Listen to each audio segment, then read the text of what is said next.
At this point, you love the Red Sox. And Kenley. Dude, they're and your Justin second favorite Turner. team. Dude, they're your favorite team. You There's are a some Red Sox names fan on over there. the Dodgers. High fly ball, right field deep. Canseco back to the track. Looking up. It is. But it's called off. Cut off by Clement. Baseball hits the runner. Wow, off the head. And hit his head. The ball hits over the helmet. Sosa to his left. Nice play. Spinner wobble, but he throws it away. Hits the Welcome to the Off the Dome podcast. I'm back. Finally, happy to be back. Let's Excited go. to be here. Come We're on. here, all three of us today. Zev Black, Aaron Nemiroff. Guys, how are we doing? It feels good for us all to be here. It's been, 3 weeks Yes. now of just two of us? Feels good to have Something like the that. three of us on the pod. Yeah. Totally. Absolutely. Little, How are little you tired doing, Kobe? today. What am I My fault, doing? Aaron. Come on. I'm in what some people call the Dest. Now, if you don't know what the Dest is, it's Modesto, California. calls it if you- that? Is that? Nobody calls it that. It's catching on. I think it's still early in that process, but I'm out here in the Dest right now, hanging out. If you saw on our socials, I went up to LA to go watch a Dodger game. Fantastic game, by the way. We'll get into that in a little bit. But on the way down, got a buddy who lives down here. We all know him, Sam Dayton. He'll be on the podcast one of these days. Let me crash at his spot for a little bit, so hanging out in the Dest right now. Hanging out in the desk. You know, he tried to claim the Bay Area. Actually, you kind of did too. No, I didn't actually. The Dest I is made that clear. The Dest is not the Bay. You kind of tried to claim Sac as the Bay. No, I didn't. I was just I made a joke in our group chat, and it kind of just unintentionally It attributed took off. me to that. But yeah, it It wasn't got the a goal. lot of attention. Yeah. You do not live in the Bay, Kobe. Just making No, it and I don't clear. think that. I don't claim that. Sacramento. We're talking about the capital. No. I claim Sacramento as Sacramento. Fair enough. But Let's get into some anywho, baseball. yeah, let's talk about some baseball. Moment one. This is gonna be. I mean, this is why we created the podcast. Not really, but Off the Dome bomb. We got our first one of the year. Well, it really doesn't Let's happen often, go. but we got one. It was awesome. Joe Adell, off the dome homer. Not really called a homer, but we're gonna go with it because that's what it was. But it's not the first time this has happened, as you can tell just from our intro. But I mean, one of the coolest moments, like again, just for our podcast. This is something that we live for. This is this is fun. Yeah, and it was so unfortunate because, TJ Rumfield crushes that ball to right center, and you see Adele roaming over, and he's like, he's going to get there. Nope, off the glove, off the dome, home run. And originally it was ruled a home run. I think it was a grand slam, too, if I'm not mistaken. And then stat corrections come in, and they rule it an error, which is kind of lame. It's like, bro, just keep it a home run for our podcast. Like, they didn't think about us at all. No, we should have Okay, told though. them. It's Still so awesome. funny. The ball just, he's got his glove right there. If his glove was just 2 inches higher, he just makes the catch, and I'm happy because I have Grayson Rodriguez on the mound in fantasy. But instead, his glove is right here. Bang, right in the dome. Homer. See ya. Yeah, it's a win-loss. Dome. We get content for the pod, but, it kind of hurts you fantasy. Yeah, honestly, I'll take it. Yeah. Yeah, it's a positive. And, I was going against you, so, I was certainly thrilled about it. We had a bit of a weird matchup. We brought up fantasy real quick. Our matchup was back and forth the entire week, and it came down to Sunday Night Baseball. And it might not be over. Stat corrections could change that Michael Busch error not to be. It wasn't in there. It wasn't in Yeah, there. it should have been. It should have been. Infield single for Michael Busch. It's what he does. By 0.002. Every single at-bat in that night game, I had Michael Busch, Zev had Ian Happ in PCA, and every single at-bat was flipping on base percentage in our matchup, and it was electric stuff. We were having fun watching. Speaking of that game, there was kind of a modified opener. We're going to get into this a little bit more here. Modified opener, Jamison Tyone goes an inning and a third, inning and 2/3, comes out of the game with an injury. They bring in Javier Assad for the bulk of the game. Kind of trend in the past, 3, 4, 5 years, you see in the opener more and more often. How do you guys feel about the opener? I know we talked about it last week with like the piggyback situation. This is a little different though. This is when a bullpen guy starts the game, goes an inning, maybe 2, and then you have that bulk pitcher for 5, hopefully 6. I feel like I'm more of a baseball purist in the sense where it's like, I just like the traditional, you got your starter that goes out there, you got your relievers who are on the back end. But it's just the new form of baseball. I think part of it goes to how hard these guys are throwing now. Like, it's just, the stamina is just decreasing, it feels like, by the season. And now we're at a point where it's like, there are just a lot of guys who can't really get the distance, but I also see the mental aspect, which can take a little bit of ease off, or I guess put ease on to those players, knowing that they don't need to start the game. I don't know what's so scary about those first 3 outs for some guys, but I mean, the analytics will back it up that it can be very tough for a lot of starters. So, I mean, as a tactic, like, I understand it, it makes sense, but I'm not as much of a fan. I like it. I would say I'm kind of on the opposite side of that. Like, I'm really not a baseball purist. Whatever new information we gather and new analytics come our way, I love to see it. Everything's changing, and clearly there's some numbers that back it up, so I'm in support of that. I can't deny it. I just think that you have your back-end bullpen relievers who many teams have their 3 guys or so that they believe in and think are strong enough to shut things down at the end of the game. Why not just use one to get through those 1, 2, and 3 hitters that your opponent is rolling out? Obviously, they're the strongest hitters. So just get through that first inning and then roll into the starting pitcher, leaving him with the middle of the order to start, kind of get in his groove, and then go from there. It's really funny. Like, Kobe, you say you're a baseball purist. Aaron, you say you're the opposite. I'm definitely a baseball purist, but I'm such a stats guy as well, so I kind of have a little bit of both of you in me. I'm a big fan of the opener as well. I think that if someone's just statistically worse in the first inning, whether that's because they're facing the top of the order or they don't like, or they're not good, I guess, at starting the game, then they should be starting in the second inning, and they should have someone work those first 3 batters.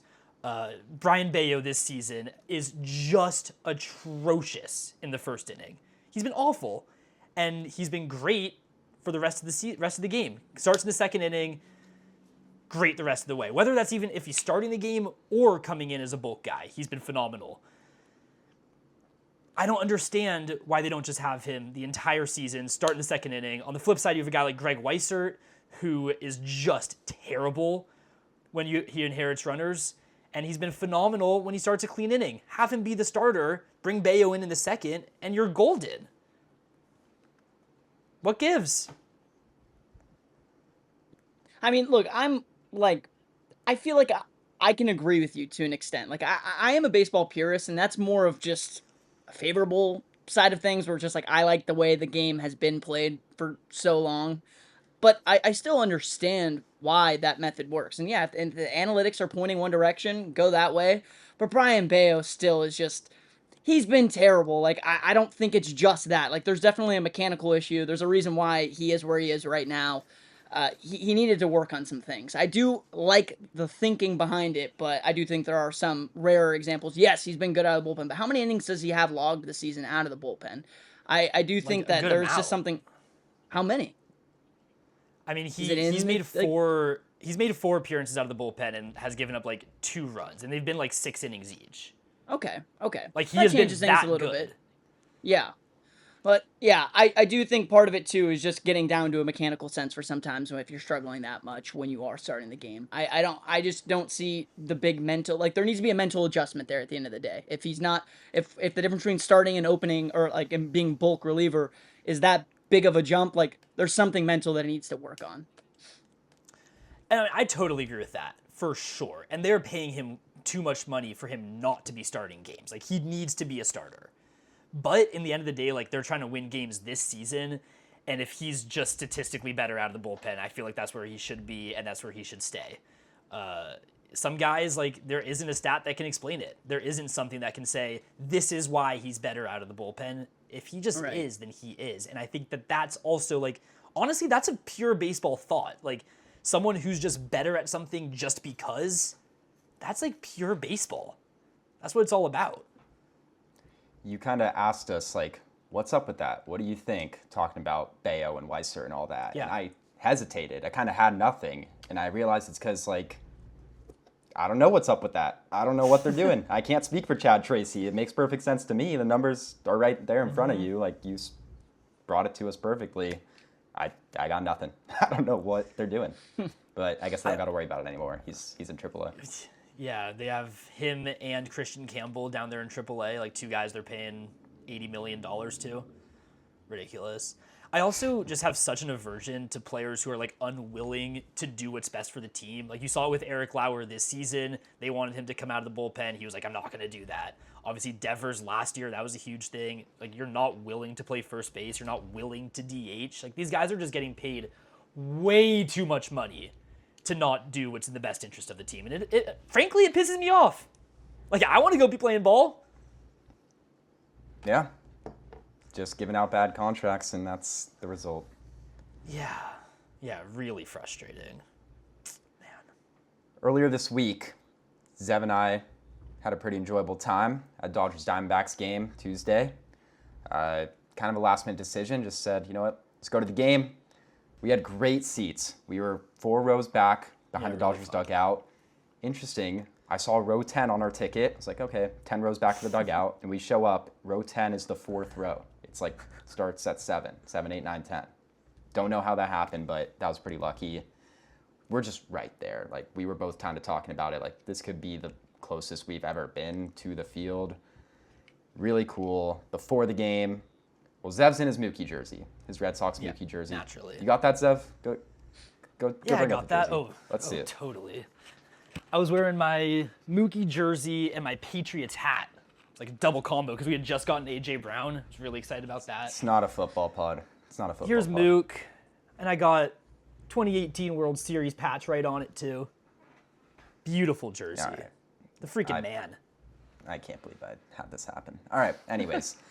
Before the game, Zev's super excited. I just brought that upon us. I'm sorry, Kobe. That's on me. It's okay. It's Got a okay. new I have a much background better for today. Mookie jersey. Well, Zev's super excited because the Dodgers are all warming up right in front of us, playing catch, getting their arms loose. And they all kind of are approaching the dugout as the game's about to start. Mookie walks towards us. Zev goes down to the bottom, row 1. He's going, Mookie. What'd you say, Zev? I was like, Mookie! Mookie, you're the man! Boston loves you! He looks at me, he goes, I was like, nice, let's go. It was We so told the sick. story to one of our friends, and they're like, all right, Aaron, what actually happened? And I had nothing. I said, you know what? That's the truth. Mookie gave him a what's up? It was That was awesome. really cool.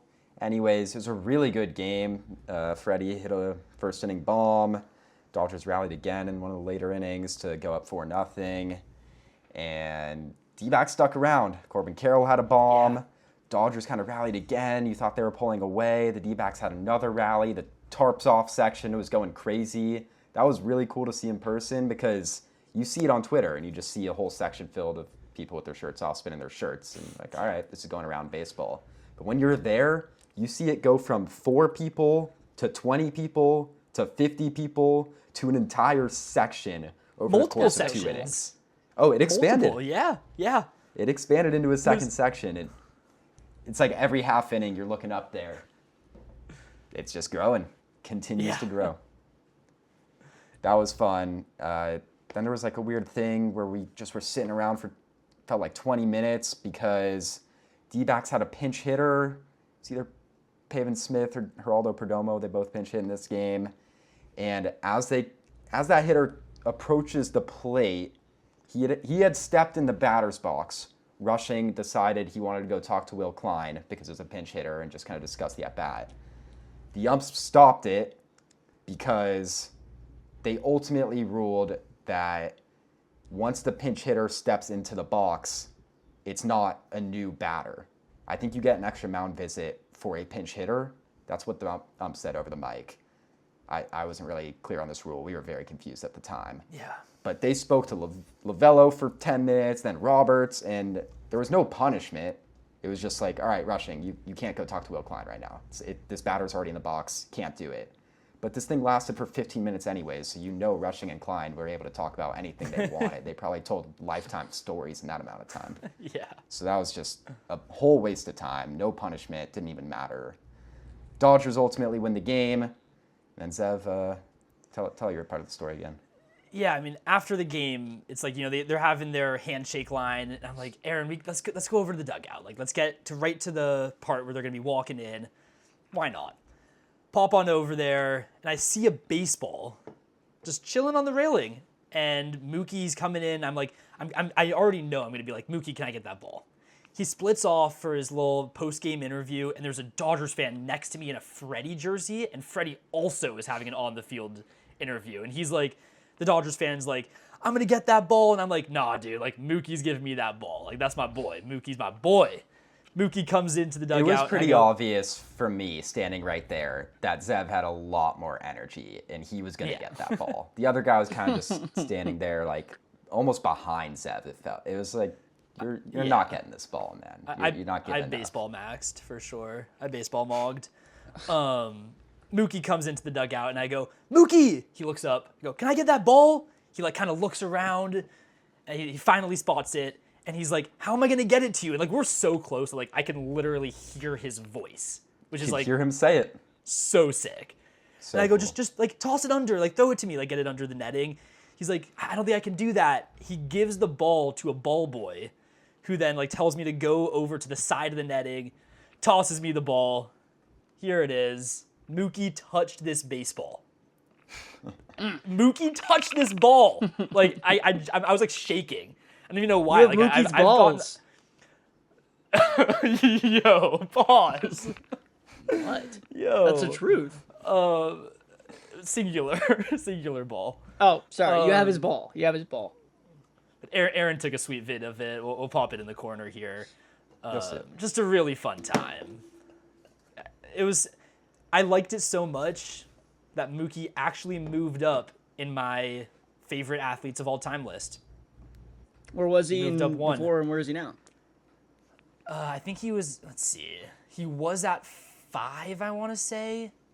He was at 6, and he moved up to 5. Good for him. He's 11 on my list. 11 for me. Look at that. See, you don't hate the Red Sox, as it turns out. There's no other Red Sox on here except Kike See? right. Dude, at this point, you love the Red Sox. and Kenley. Dude, they're And your Justin second favorite Turner. Team. Dude, they're your favorite Whoa. team. You There's are a some Red Sox names fan on over there. the Dodgers. What What'd you say, about, Coach? you got Joe Kelly? Ooh. Ooh, Ryan Brazier? He can be an honorable mention. No Brazier. Verdugo? No. Okay, Connor Wong. No, I got Cam Scatterby. Heyo! He is the man. All right. Let me talk about my Dodgers trip. I had a good time listening to your guys's. Mine wasn't as fun. I didn't get as good of seats. Actually, they're really good seats, but not as close. had some Kind good of seats. right behind the plate, second row. There were nice seats. They just weren't. I couldn't hear anyone. I did have an Angels fan, however, next to me who was. He was having a good time. He was drinking, a little bit older than me, and he was talking about, actually a lot older than me, but he was talking about, it was a 9-1 game. We scored 9 runs or 9-2 final score, but it was a 9-1 game after the first inning, so I knew it was kind of going to be a little bit more boring going for the rest of the game, which it was. I was like, usually that's the peak of the action, and that's how it ended up being. But there was a little bit more time to chat, and I had this older gentleman next to me who had some interesting thing. When Mike Trout was batting, he tapped me on the shoulder and let me know that him and Mike Trout are somewhat connected a little bit. He said that he went to a high school near the high school that Mike Trout went to, and he actually played the team that Mike Trout was on 4 years before he was born. That was the connection he had to Mike Trout. And so when he told me that, I was like, well, so he's kind of paved the groundwork for what Mike Trout has become. And he agreed. He said, yeah, he gets it. This guy gets it. And I did get it. So, yeah, he pretty much knows the guy. Pretty cool to be next to him, talking to him throughout the game. But, yeah, it was so funny. He had a good time. He had a good time at the game, although he kept saying, like, it was comeback time. He said we have him right where we want him when they were down 9-2. So he was confident. He didn't lose that edge. And ended up being the final score 9-2. Yeah, a great bobblehead night. Got a Tyler Glasnow bobblehead. Yeah, I had a fun time. Again, it's like those people around you, if you get a good crowd, especially the further up you go in some of those stadiums, that's where you get more of the characters, I feel like. Yeah. It can make a game more fun. Now, it's a fine line between having a good time and having an annoying time. Like, there, you get both sides of it. But this experience for me, great time. I haven't been to Dodger Stadium in like 2 years. They made so many renovations since. Feels like every year they are. It was funny when Shohei hit a homer. They had, I mean, it's not that funny, but they had an ad. Like I think it was a Japanese ad playing as like he was going around the base path. Like most teams have a celebrate, like something they put up on the scoreboard. It was just like an ad that he does for some company. I wasn't really looking too far into it. It was more of just like I've never seen a guy's ad be the thing that pops up, and I'm sure whatever company that is paying a good amount of money for. Maybe it's every home run that he hits that they throw that up there. I just never seen something like that before, but great time, great experience. That's so fun. Yeah, no, at this D-backs Dodgers game, there was a family of like probably 15 Japanese people sitting in front of us, and every single time he was in view, not just batting, not in the on deck circle, not on the bases, in view, just sitting in the dugout. All of them would just have their phone on him. Like, no matter what he was doing. All 15 of them, basically. It was just, like, they zoom in. There was one, it was like he, flew out to center one at bat, and they're just, like, filming him run down the base path and, like, into the dugout. The coolest part, though, for them, I think, was that there was a point where he was sitting in the dugout next to Yamamoto. So they had Shohei, Yamamoto next to each other. I'm sure they loved Good photo that. op. But I found it, great photo op. And I found it so interesting, like, Shohei, I mean, he is like God to these people. It was so cool. Speaking of that, or just recording guys, Wait, we Kobe. went to, I think what? I got a question for you. Yeah, ask I me. don't know if you were leaving the Dodger game convo, but No, what not food really. was consumed at Dodger Stadium? Curious. Oh, Dodger dogs. That's I got So I got 2 Dodger dogs. 999 challenge. No. I considered, but no. I didn't. I don't have the bankroll to do that at Dodger Stadium. 2 Dodger dogs, 2 drinks, and a fry. And I think that ran me like $52. Wasn't the most profitable game. I didn't spend a lot of time walking around. I'm sure I could have gotten some better options. I know they have a Habit Burger there now. That would have been cool to see. Kind of just parked in the seats and chilled there for the game. Didn't go too far from that, but yeah, I had some They good got grub. Shake I love Shack, my too. Dodger dog. Yeah, they have everything at that stadium. Beautiful stadium. If you have the chance to go out there, anyone listening, you got to do it. You got to do it once in your life. But what I was going to say was last time I went to Chase Field, I believe it was for the playoff. I can't quite remember why I was like what game it was, but that doesn't matter. A fan was recording the entire game. The entire game. She was like right in front of us, and phone was out the whole time. And I'm sorry, but like first off, we're in like the 3rd deck. You can barely tell what's going on through her Samsung phone that she's recording, but she doesn't stop. Like I don't see the appeal in that. I barely see the appeal in recording home runs if you're 2nd deck or further, but the whole game, like I don't know. I just thought that was, I've never seen that before, That's but troll. people like to, it's like I had recording at a that. concert. I had that at the Yankee game I went to 2 weeks ago. We were in the 2nd to highest row in that entire stadium because it was kind of rainy, and that was like the only place to get a little bit of protection. And the guy right in front of me had like a vlog camera, and he's just holding his arm up right in front of me, so I couldn't even see like the batter. Didn't stop. He filmed a whole inning, and then they were gone. Never came back. He only filmed like the 4th inning and then never saw him again. Really weird. Maybe he was a streamer. Oh, Was it maybe. speed? Maybe I got in there. Maybe we could see my point of view. Oh, Or like me in the yeah. background. Let's find that live stream. Was it Yeah. I Show Speed? No, it wasn't. No, it I wasn't showed Speed. speed, dude. Come That would have on. been cool. That would have been cool. He's busy. He's busy at Yankee Stadium. Okay. Another Anywho, notable let's move on to thing. some quick hitters.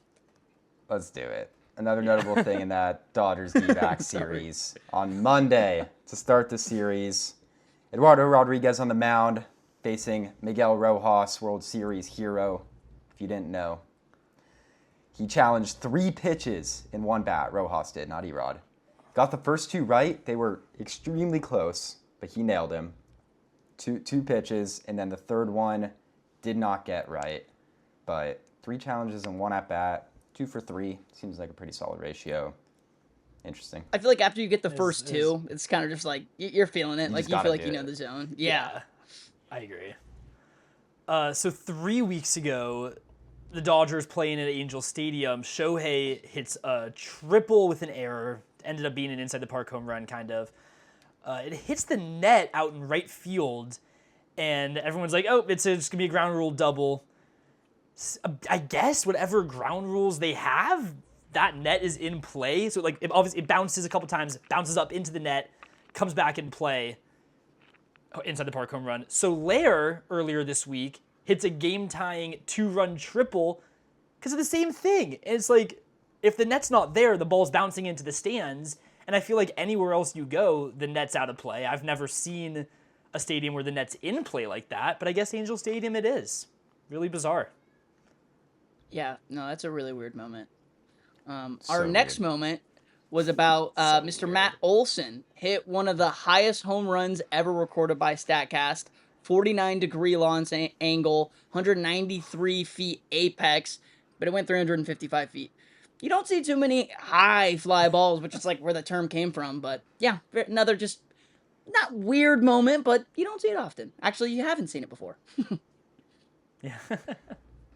Padres Phillies earlier in the week. Jace Bowen making his MLB debut. Comes up in the 9th inning in a 3-2 game, down 1 run, 2 outs. He has to face Yohan Duran. Not ideal for a major league debut. And Duran just goes sweeper, sweeper, sweeper as far away from the strike zone as you could possibly get. And Bowen just whiffs at all 3. They really weren't in the zone at all. He just tough at bat for a major league debut, having to go against Duran there. But yeah, I'm sure there's a bright future ahead. Yep, that was the game. The Red Sox third base coach, Chad Epperson, waved Willie Abreu home while standing on the field. Like, literally never seen that before. You'll see it down here. Was just standing on the field. And, of course, Willier was thrown out. This is the 10th time since the coaching staff turned over that a Red Sox base runner has been thrown out at the plate, which is just unacceptable. Like, you got to be better than that. You're giving away runs. Terrible. Speaking of the Sox, Peyton Tolley is like slowly turning into just one of my favorite players. He has so much fun on the field and off the field. Jumped for this ball that he obviously knew he couldn't get. He also balked in the game and had the absolute best reaction. He's just giggling. Yeah, that happened. It was just great. I love that guy. But it wasn't just like a normal balk. He then threw the ball to the backstop. It was already a bad situation, and he just got so flustered. He just launched it. And not even launched, though. He just kind of like flicked it at the back. It was a weird play. Yeah, and of course, the Red Sox don't know the rule where if you balk and something happens on the play, the ball's live. Like if you pitch the ball after a balk, every single hitter should swing no matter what. You get the best case scenario for what would have happened. So if you swing and miss, no pitch, balk. If you hit a home run, it's a home run.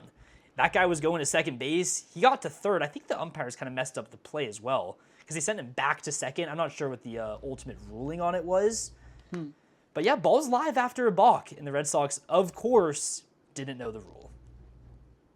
And then Jared Jones balked and blamed it on watching the highlight of Tolley. That was funny. Yeah, that was funny. And Peyton Tolley, like, I think that's one thing the Red Sox got down pat. We talked about Gasper a few weeks ago. These stashes, man, like if there was a record place for that, I mean, you guys would probably be first in the East right now. So you guys got that going for you. Christopher Sanchez, his scoreless streak came to an end at 50 2/3 innings. 5th longest streak in MLB history. I mean, he's just been fantastic, even with that, losing that. He's been fun to watch. Zach Greinke, I just remember this from so long ago. I know I don't know where he's at on that list. I think he's 8th or something like that, but I just remember that time, and it's just such a weird time. You just, like, they go out, and you expect them to just shut the door every single time. And, yeah, I mean, that guy's been fantastic. Well, I don't know if he might be a Cy Young favorite right now. We have a long list of those. We'll get into that later. But, yeah, dude's been lights out recently. At the start of the week, the Tigers played the Rays. Tigers had the worst American League record at that time. The Rays were best in the AL. And the Tigers, of course, went on to sweep them. Tigers scored 25 runs across those 3 games. Right now, they have the 4th least runs in baseball. I don't know where they were at the start of the series, but they could have been very last, honestly, going up a couple spots. Just, it's baseball. Gotta love it. Yeah. Gotta love it. Isak Paredes hit his 100th career home run. That's not why we're making this. We took a look at, well, I've seen his home run map. He's pulled every single home run that he's hit. That's crazy to me, especially from a power hitter. It's crazy. He just hasn't taken any to the opposite field. I really want to know how many balls that he's hit maybe to the wall, like just over there in right field. Is there even a, like, what's the furthest ball that he's hit to right field?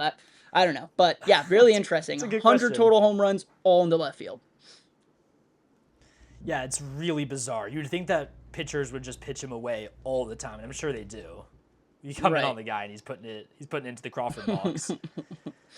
I'm shocked. So when I registered this, or when I saw this, it didn't like hit me that it's 100 for 100. Yeah, Yeah. all of them. In his entire career, I didn't Not even center field. process that for some reason. No, they're like That's all down the crazy. line. That is crazy. Yeah. So Josh Naylor got hit by a pitch in Detroit, and he thinks it was on purpose. Of course, Framber Valdez was in the middle of it. He was pointing and laughing at Naylor. Earlier in the series, Josh collides with Kevin McGonigal at first base. Then earlier in the game that he got hit in, he like kind of threw his sliding mitt at Dylan Dingler.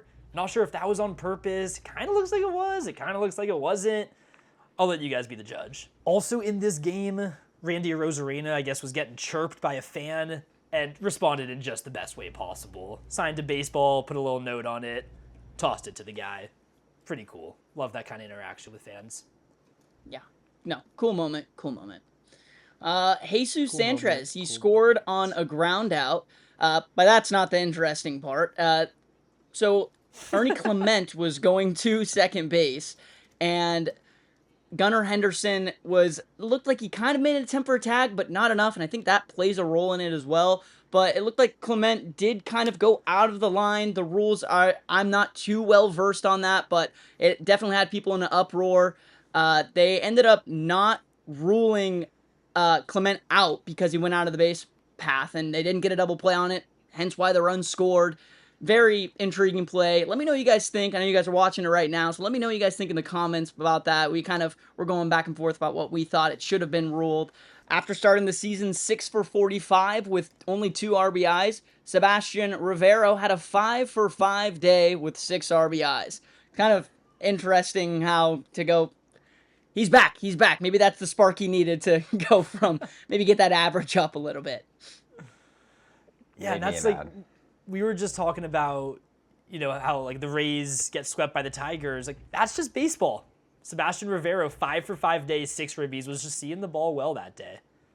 That's just ball. Yeah. Sometimes that's all you need. You just need to see the ball well once, and you can take off from there. So, we'll see. Mm-hmm. Sheehan was super flustered. He had like a 15-pitch at-bat against Nick Madrigal. It should have been a strikeout. The ump missed the foul tip, and then he has to go against Rivero, and he's just all over the place. Rivero gets his hit, and then that leads to going 5 for 5. But it's just the momentum he needed, I guess. I thought this was pretty interesting. Ali Sanchez hit 9th for the Yankees yesterday, catching. It was the first time they've had any player bat right-handed at catcher since Jose Trevino in Game 3 of the 2024 World Series. We've gone a season and plus 2.5 months since the Yankees have had one game, so like 200 games of baseball. Never had a right-handed hitting catcher in those 200 games or whatever. Yeah, it's pretty Weird. crazy. Just another crazy moment here. The AAA Oklahoma City Comets turned one of the wildest double plays you will ever see. The ball ricochets up after Jack Sawinski, former MLB player, attempts to slide for the catch, pops it up into the air. Noah Miller comes down with it, throws to first to beat the runner. That's just a classic 7-5-3 double play. Don't see that very often at all. Yeah. All right, now let's move on to a little bit of game time. I'm sure you guys have heard of it. Immaculate Grid. We're going to do it together. We're a little bit of teamwork here. I'm sure you guys are going to be shouting from home on players that we probably should have named as we go through this. But yeah, let's get into it. You guys will be kind of playing along with us. And yeah, let's check it out. Let's see what are we working with here? All right, so this is what we're rocking with. This is Okay. what we're rocking with. Let's discuss. I want to go 9 for 9. Yeah. Yeah. Yeah, we I got to mean- we got to get a low score as well. Yeah, but I don't know if we should just like sacrifice a guess to try to get like a crazy pull. I don't. Ultimate failure is not going 9 for 9. Yeah. Yeah, I agreed. agree with that. So like Jose Ramirez, third base, Guardians. Yep, like that's one I just wouldn't like. Tyler Freeman is the first name that comes to mind for that one. There you That's go. not here. That is decent. You know who I really like is, oh my gosh, what's his name? Oh shoot. Oh my gosh, he was an A and a Mariner. His name was Ryan Healy. That's who I like. Did he play third base? You guys remember? I'm That's, pretty sure he did. I'm pretty sure he did too. I don't got that one in my bag. Ryan Healy. Kobe, you confident in third base? Yeah. I know he played first, so like I'm assuming he played third. Dude, if we lose right now, like the pod is ruined. Let's go! Come on! Love it. Love it. Ryan Wow. Healy. Shout out. Yep, The pressure's that was on good. now. That was Yeah, the pressure is seriously on. Alrighty, what else we thinking? We got like Jared Kelenic for Mariners Braves. That's probably a pretty decent one. Juan Uribe, Giants guards. Uribe, Yeah, I I'm sure like that's that. great. Yeah, I like Yep, that just a throw lot. it out.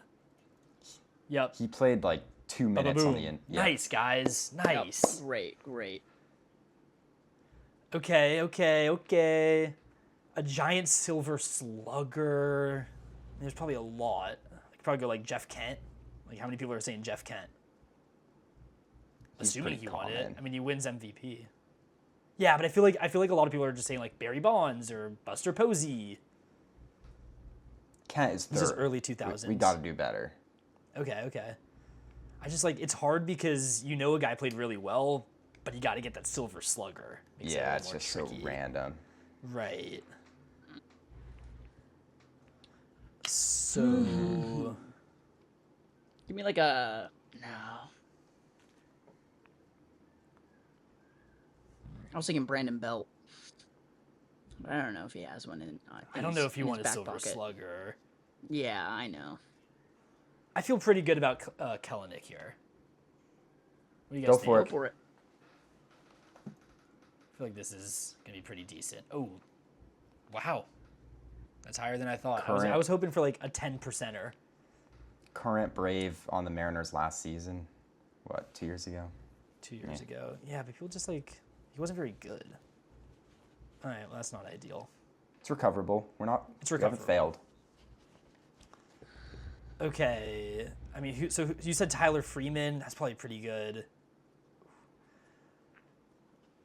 I mean, but Yeah. that's like we can get like anybody. Get out of here. We can get like literally anybody. Played third base for the Guardians. Is it Indians? Give as me a well? little. Yeah. Or the Give Cleveland. me Uribe. Gregory The Santos. Napoleons. Gregory Santos over here. Yeah, Mariner Giant. Yeah. Oh, Mariner Giant. Was he? Yeah. I was gonna say I feel like he wasn't. Dude, I have never heard of this guy, but I like it. Boom! Is that Bang! a River Cats legend that you know, It Coach? is a River Cats legend. It is a River Cats legend. Nice. Nice. Okay. This is Here we insane. go. Wow. Here we go. Guardians Braves. I've got like nothing here. Yeah, I don't know if I have much either. Guardians Braves. This is where I usually go to Ryan Fitzpatrick. It's not even football. Josh Johnson, not Josh Johnson. Edwin Jackson. Edwin Jackson, yeah. Josh Johnson's also football. Was Edwin Jackson on these teams? Certainly possible. It's certainly possible. Okay, third base Guardians, we can say, like, literally anybody. Like, had to play one game. I think it's one inning, even. Like, do we got this for, like, someone who's just, like, so unbelievably niche? I'm guessing it's not niche enough to go Pujols, Silver Slugger, third base. That's probably still too... You know, it could be, though. But something Compared in that, like, field of a guy that's just played maybe one inning at third base. Yeah, that's actually a really great idea. Like, I love the Pujols shout. I feel like nobody would say that. I'm super down. You guys down? Yeah. Let's do it. We're, like, trying to, like, meta game. Nice, Oh. Aaron. Nice. Good move, That is good move. sweet stuff. meta game right there. Okay, Braves Silver Slugger, Giants Silver Slugger. Hover about, so they had to have played on the Giants the year they won. Yeah, That's when how it paired works, with the right? team, had to win it with that team. So, Barry Bonds. I mean, how I'm about nervous, honestly.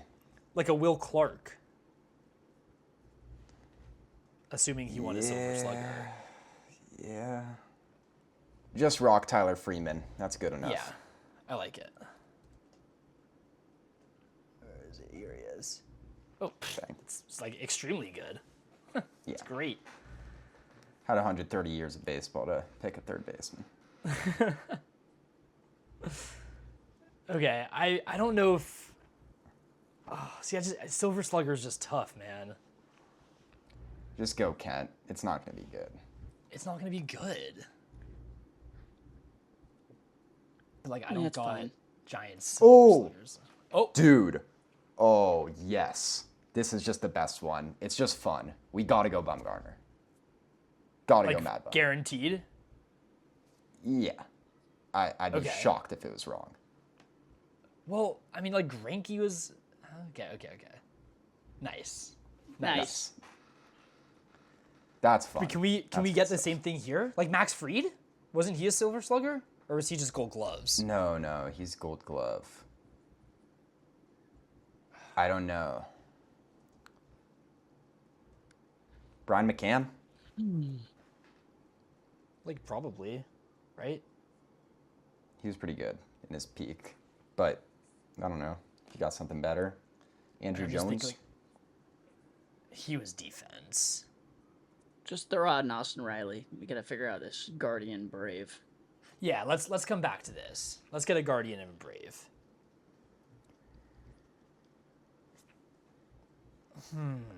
I actually, I have nothing.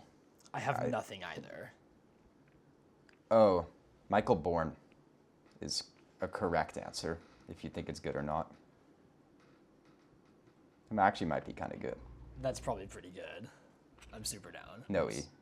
Yeah. Yeah, nice. There you go. Just came to mind for Nice. no reason. That's great. There you go. Oh, I dropped the baseball. Okay. You dropped Silver Mookie's Slugger. baseball? I dropped. Yeah, I gotta pick it up. I can't. Go get it. Come on, dude. Yeah. Go pick I it gotta, up. Pass. I gotta kiss it. I gotta kiss it like I just dropped my yarmulke. No, that was. So You didn't need to do that. Anywho, Braves Silver this Slugger. on the podcast, he is kissing Mookie's ball. No, I'm sorry. Okay, so a Brave Silver Slugger. Let's think. All right. Just got to go. Brian McCann, Kiss method. Freddie, Olsen, Riley, Albies, Acuna. I'm cool with What Brian. do you want to McCann. do? Chipper?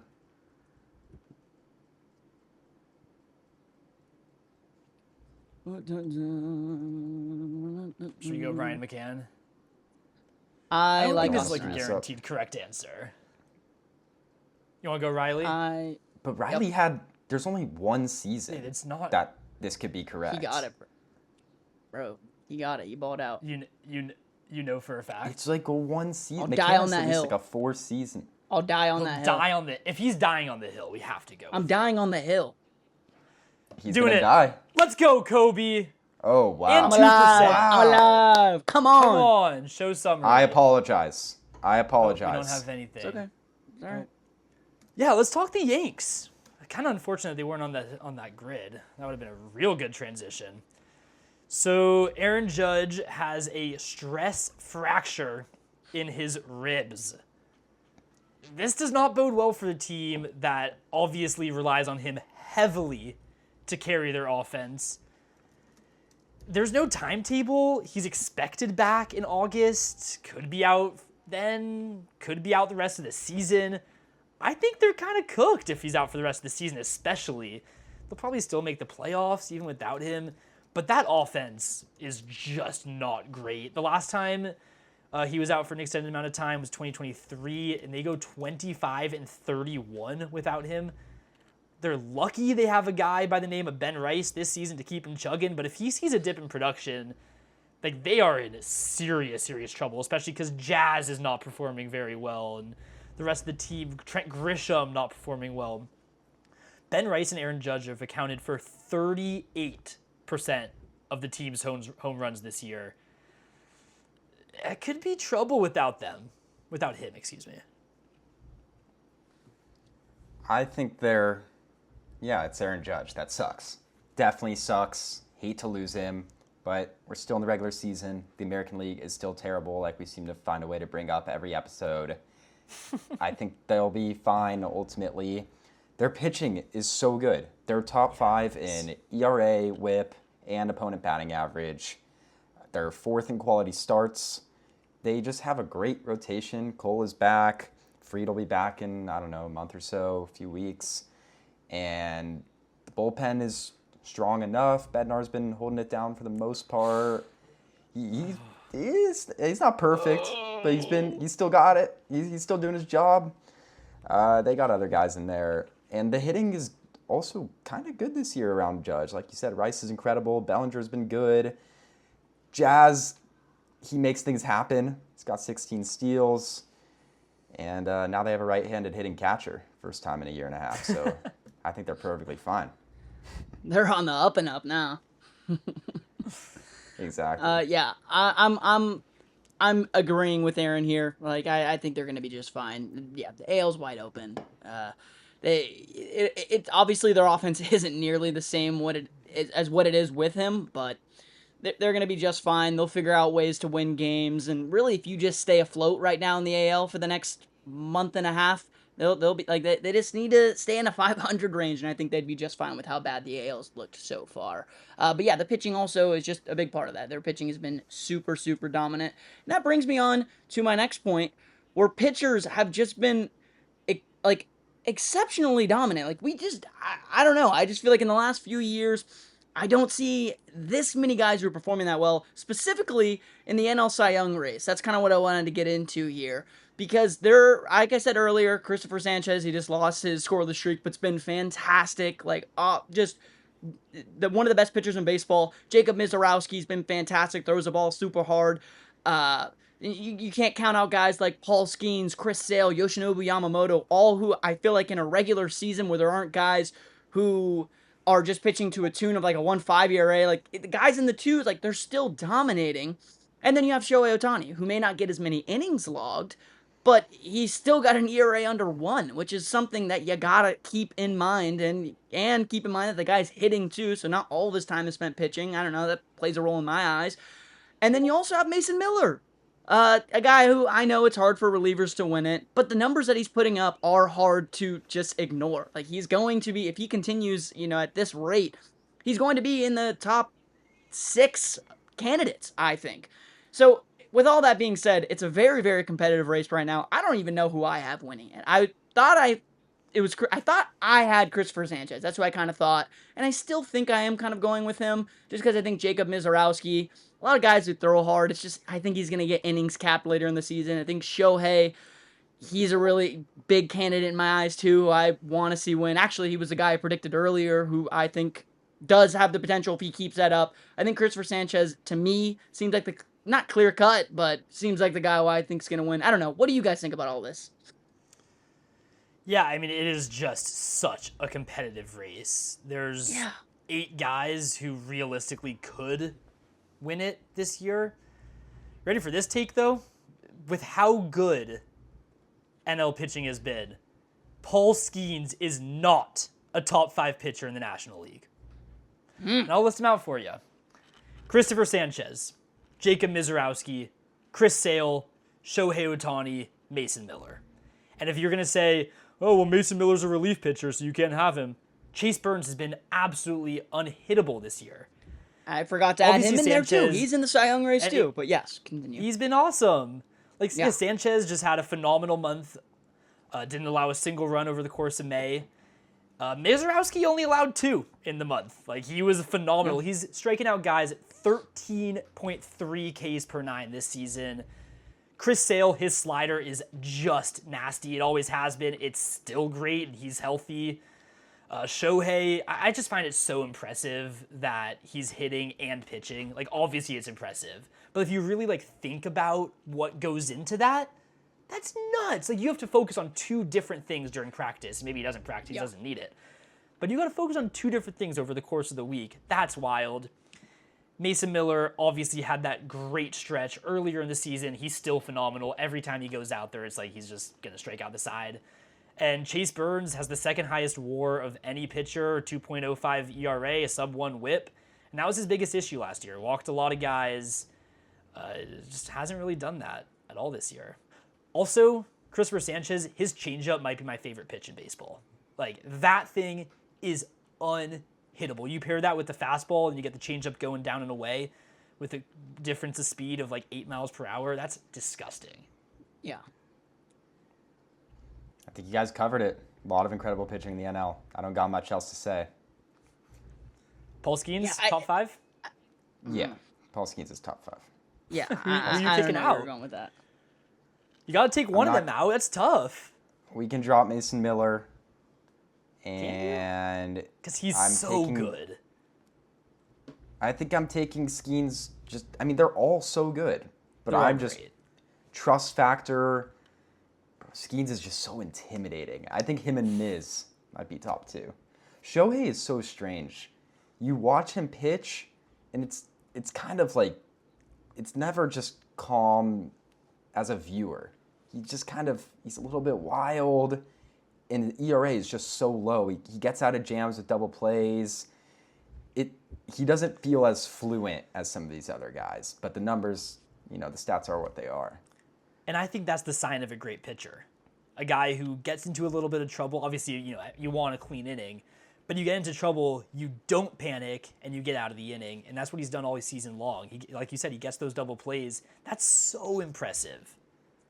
That's so impressive to me. I'll prefer a guy that just doesn't get into the jam in the first place. I mean, yeah, that's ideal. But for someone to be able to do it, like, I'll take that all day. The key to the game is not allowing runs, and he's done that perfectly this year. Yeah. So, yeah, he has the second or third lowest ERA through 10 starts in MLB history. Is .74 ERA.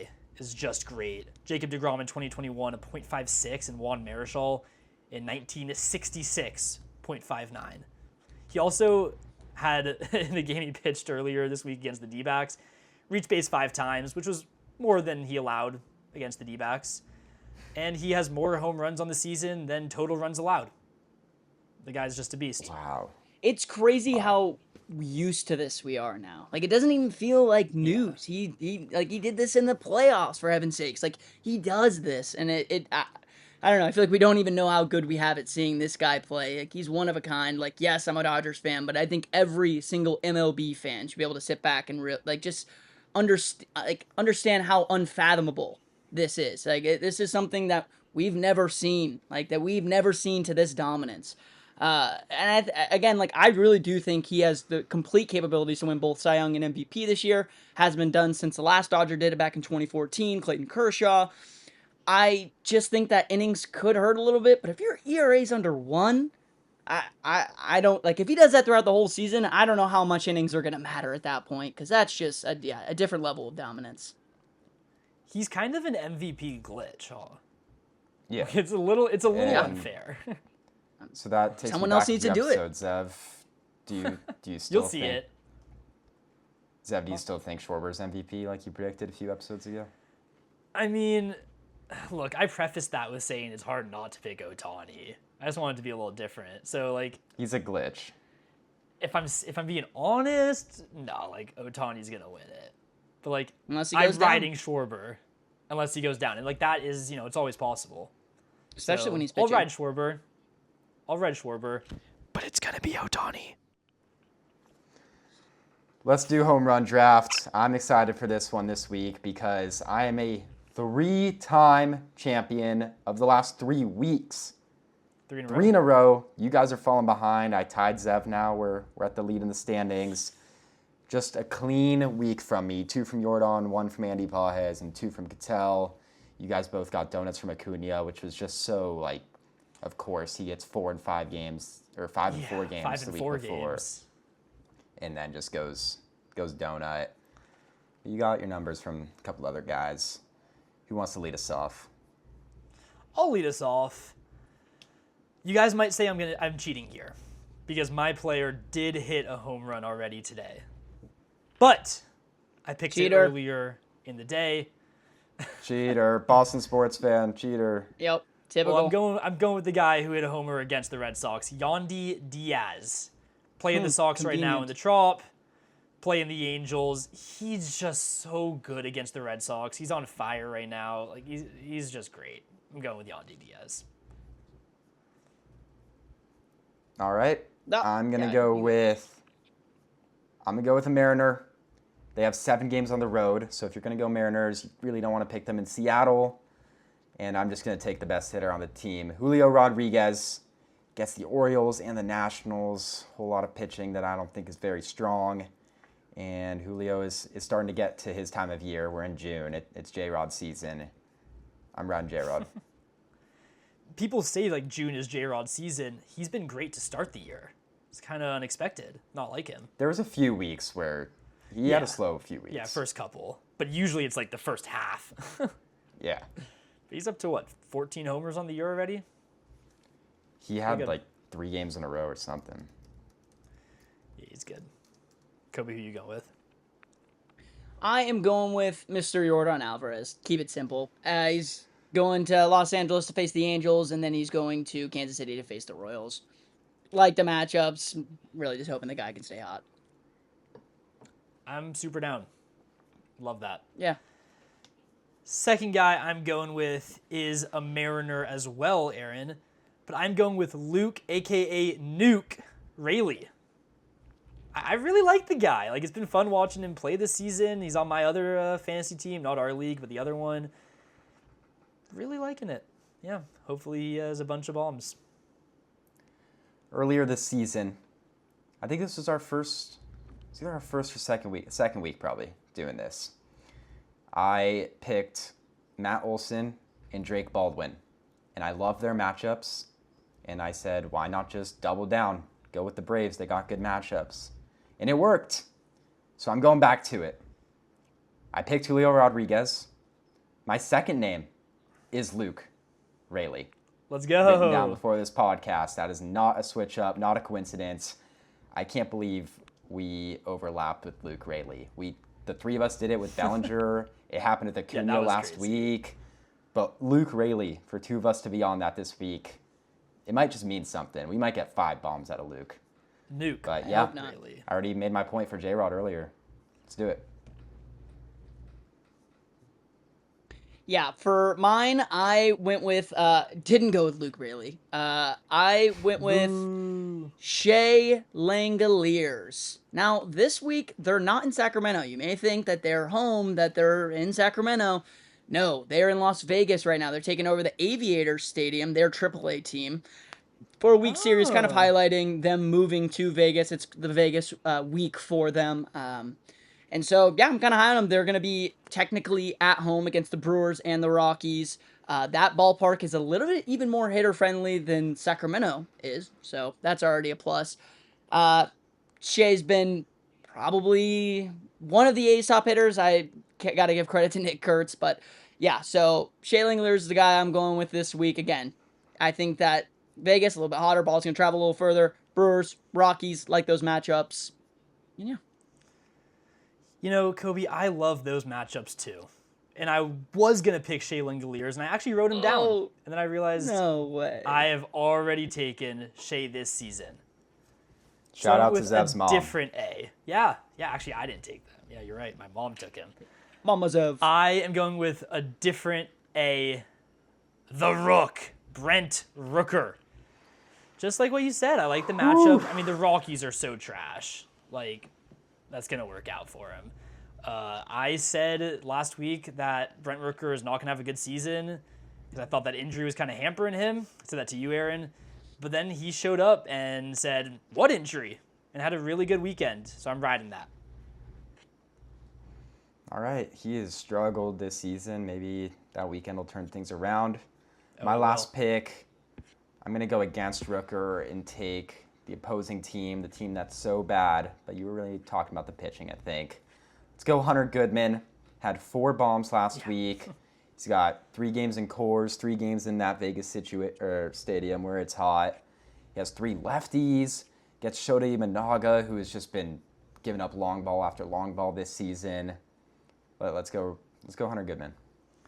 Yeah, I was talking about their pitching, but like statement stands. The Rockies are trash. Yeah. Yeah. But Hunter Goodman is like the one bright spot on that entire He's really roster. good. He's really good. Yeah, and I picked him too. So this is Wow. It seems that we kind of, we look at the same things. We look at the matchups and we just go to a little home run leaders, make our pick like that. But yes, I also agree, like Hunter Goodman, like the matchups. Don't really have much else to say about it. Yeah, ditto whatever Aaron said. So, but yeah. Ditto to it all. That was the home run draft. I hope that I can piece together something because it's been brutal. I got to blame the wheel, honestly. I will probably go back to it, hopefully, it's like I had all the bad luck in 1 week. Hopefully, I'm due for some good spins. May end up going back to it. I don't know. But yeah, Just don't put that'll Anthony do it. Volpe on it. No, I'm not. But I already picked him. Don't have to worry about it. Yeah. Yeah, true. You can't put him on the wall. Yeah, no, he's good. Anywho, that'll wrap up this podcast. This is great. Different location for me, as you guys could tell. Yeah, I had a really great time. Test. Immaculate Grid was fun. I enjoyed doing that. So let us know in the comments if you guys want us to try out just more different games like that online. Me and Zev have done a little bit of research together and kind of found some fun games I think would be fun to introduce to the pod. So let us know down below. Our social links are always over here, as you can see. Thank you guys for watching, and we will see you guys next time. See ya. Later.